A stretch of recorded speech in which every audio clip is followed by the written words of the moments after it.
میں حسن ایوب صاحب सबसे पहले आपसे पूछना चाहूँगा सर, ये एक और ऑडियो लीक आज आ गई और मुबैना तौर पे ज़ाहिर बात है बुशरा बीबी की बताई जाती है, लतीफ़ खोसा साहब के साथ ये गुफ्तगू हो रही है।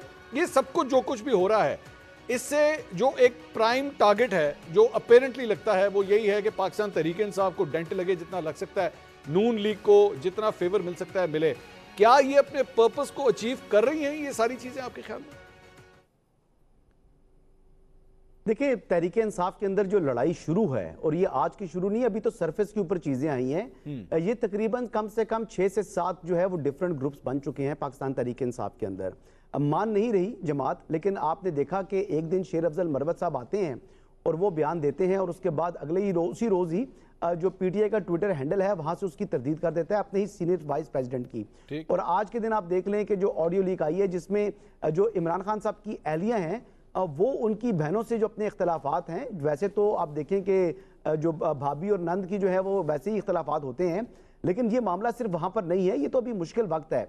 इस मुश्किल वक्त में तो फैमिली को भी यूनाइट होने की ज़रूरत थी कि ना कि इनके डिफरेंसेस जो है इस तरह से आ रहे हैं, और वो अपने लॉयर को ये बात बयान कर रही है। और इस ऑडियो लीक का इस मौके के ऊपर आना भी देखिए बहुत से सवालात खड़े कर रहा है कि ये ऑडियो लीक क्यों आई है और क्यों ये ऑडियोज जो हैं ये रिकॉर्ड होती हैं और ये लीक होती हैं। लेकिन बहरहाल इसके मतलब अथेंटिसिटी के हवाले से तो अभी कोई शुबा नहीं रहा, क्योंकि लतीफ़ खोसा साहब जो उसमें एक जो उसमें गुफ्तगू कर रहे हैं, उन्होंने उसको जो है वो तस्लीम कर ली है और ये कहा कि एक क्लाइंट और एक लॉयर के दरमियान की जो गुफ्तगू है वो रिकॉर्ड करना जो है वो अफसोसनाक है। और उन्होंने जस्टिस बाबर सत्तार साहब की अदालत में जो मामला ऑलरेडी पेंडिंग है उसका भी तज़किरा किया। अब देखना यह है कि आने वाले दिनों में क्या पाकिस्तान तहरीक इंसाफ के अंदर ये इख्तलाफात शिद्दत इख्तियार करते हैं या ये ख़त्म होंगे। मेरे ख्याल के मुताबिक जब टिकट्स की तकसीम का जो मामला आएगा या कैंपेन को लीड करने का मामला आएगा तो इस मौके के ऊपर इख्तलाफात मजीद बढ़कर सामने आएंगे। और देखें, KP chapter, Sindh chapter, Punjab chapter और बलूचिस्तान चैप्टर, ये तमाम चैप्टर्स की आपस में कोहेरेंस होना भी जो है वो बज़ाहिर मुमकिन दिखाई नहीं दे रहा। ठीक, तो मुझे तो आने वाले दिनों में ये इख्तलाफात शिद्दत इख्तियार करते दिखाई दे रहे हैं और मजीद जो है वो टूट फूट हो सकती है और लोग अपनी अपनी 1.5 इंच की मस्जिद जो है वो बनाएंगे। इरशाद भट्टी साहब, ये सारी जो गुफ्तगू सुनी सर, ये ऑडियो लीक्स सुन के, ये इख्तलाफात देख के, इमरान खान साहब को जेल में देख के, पीटीआई का नया चेयरमैन देख के पाकिस्तान तहरीक इंसाफ का वोटर डर जाएगा, भाग जाएगा, बदजन हो जाएगा, नहीं वोट करेगा बल्ले को? क्या होगा सर, ये इन सारी चीजों से क्या फर्क पड़ेगा? पहली बात तो ये भाईजान कि ये जो ऑडियो आई है, ऑडियो लीक हुई है, अफसोसनाक और शर्मनाक। यानी मुझे नहीं समझ आती कि इस ऑडियो लीक के आने से मुल्की मईशत पर, मुल्की गवर्नेंस पर, मुल्की परफॉर्मेंस पर, मुल्की इदारों पर, मुल्की सियासत पर क्या फ़र्क पड़ने वाला था। ठीक, एक होता है ना कि कोई ऐसा राज पीछे हो रहा हो। एक ऑडियो आई थी मुबैना तौर पर बुशरा बीबी की, जिसमें वो अपने सोशल मीडिया हेड से कह रही थी सारों को गद्दारी से लिंक कर दो, समझ आती है, कॉमन सेंस है। एक ऑडियो कोई और आती है पैसे वाली, समझ आती है। यानी इतने हम घटिया और लो लेवल पे चले गए हैं कि अब कोई वो अगर कोई सास और नंद की बात हुई तो वो भी हमने पब्लिक करनी है। कुछ शर्म होती है, कुछ हया होता है, कहीं कोई रेड लाइन होती है, उस रेड लाइन को क्या, यानी इससे क्या निकालना है या इससे क्या मैं सबक क्या लूं, क्या सीखूं, क्या इस पे तबसरा क्या करूं, इससे क्या करूं कि उन दोनों के दरमियान इख्तलाफ हैं। और किस दिन उन दोनों ये दोनों पार्टियां जो थी चारों में ये किस दिन ये सारे एक पेज पे थे। बुशरा बीबी से शादी पे उनकी बहनें नाखुश थी, डेफिनेटली नाखुश थी, और वो शादी में शरीक नहीं हुई। लेकिन अब इससे पता निकालना क्या है, क्या करना है, बहरहाल छोड़ें, पहली बात। दूसरी बात, ये वक्त बदल चुका है, मौसम बदल गया है, हवाओं का रुख बदल गया है, एवरग्रीन लाडला आ चुका है, सदाबहार लाडले का स्टेटस बदल गया है, निज़ाम इंसाफ का मयार बदल गया है, और मुद्दई जो हैं वो पीछे हट रहे हैं।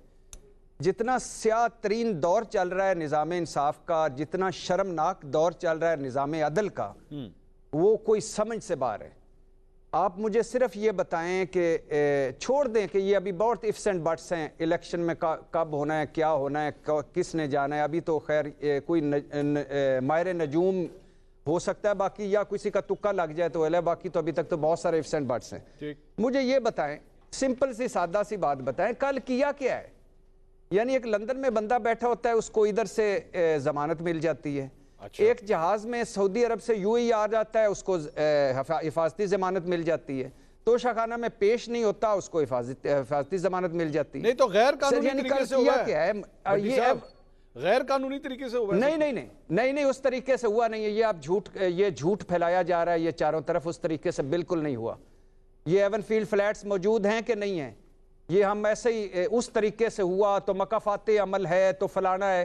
مجھے بتائیں مسلم لیگ کیا بتا رہی تھی ہمیں؟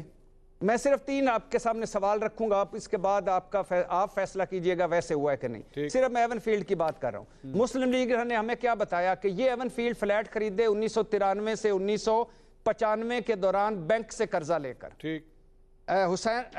حسن نواز نے کہا کہ حسین نواز نے کہا 2005 میں نے جدہ والی فیکٹری بیچی اور اس سے خریدے۔ اچھا، قطری خط بتاتا ہے کہ یہ میاں محمد شریف صاحب کی انویسٹمنٹ تھی جو قطریوں نے اس کے ساتھ ایڈجسٹمنٹ کیا یا اس سے خریدے۔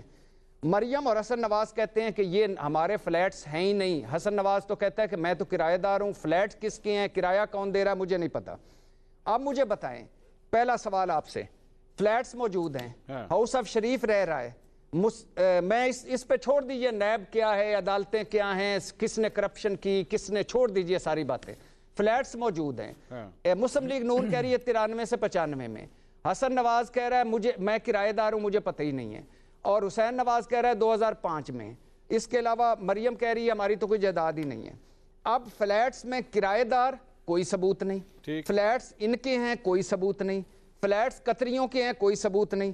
Supreme court, J I T, احتساب عدالتیں، اور اس کے بعد سپریم کورٹ کے جج صاحبان نے کہا کہ اونٹ پر پیسہ گیا ہے لندن، اونٹوں پر، اور فیصل آباد کے تاجروں کی طرف پرچیاں پرچیوں پر گیا۔ اچھا، ایک سوال یہ سنیے گا، دوسرا تقریر کر رہے ہیں، پوری بات کرنی ہے، دل کا غبار اتارنے دیں، وہ بڑے دکھی ہیں۔ دوسرا بات مجھے پتا تھا، کو میں سمجھتا ہوں، مجھے پتا تھا یہ نند اور بھابی پہ جو اپنی دانشورانہ گفتگو جھاڑ رہے تھے، مجھے پتا تھا، میں چپ کر کے بیٹھا تھا کہ نند اور بھابی میں سے چیپٹر نکال رہے تھے، کیسے لوگ ہیں۔ اچھا آگے سنیے۔ اچھا دوسری بات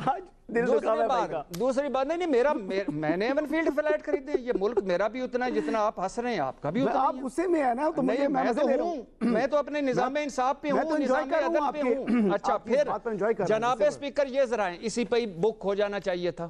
اچھا پھر اس کے بعد سپریم کورٹ جعل سازی پہ بک ہو جانا چاہیے تھا، پھر جھوٹی ٹرسٹ ڈیڈ، قطری خط، کیلبری فاؤنٹ، 3 بچوں کی تقریریں، اپنی تقریریں۔ اچھا مجھے صرف یہ بتائیے، آخری بات، مجھے صرف یہ بتائیے کہ کس طرح کہا ہے درست طریقے سے تفتیش نہیں ہوئی۔ مجھے بتائیں کہ اب T T scandal, money laundering, Shahbaz Sharif کا 7 مرتبہ فرد جرم انہوں نے ڈیلے کی، اس کے بعد بری ہو گئے، خیر سے پورا ٹرائل نہیں چلا۔ نیب گیا ہے آگے، ایک فارمیلٹی پوری کر لیتا، آگے چلا جاتا، اپیل میں نہیں گیا۔ مریم نواز بری ہوئی، کیپٹن صفدر نیب گیا ہے اپیل میں، نہیں گیا۔ اس کے علاوہ یہ ایون فیلڈ والا جو ہے، اس میں نیب نے کہا، فلیگ شپ میں کہا سرنڈر کر گیا، اس نے کہا میں نہیں۔ مدعی جب ہٹ جاتا ہے، مدعی گورنمنٹ تھی، مدعی نیب تھا، ارشاد بھٹی نہیں تھا، نہ اس کے فلیٹس تھے، مدعی جب ہٹ جائے گا تو یہ بری ہو جائیں گے۔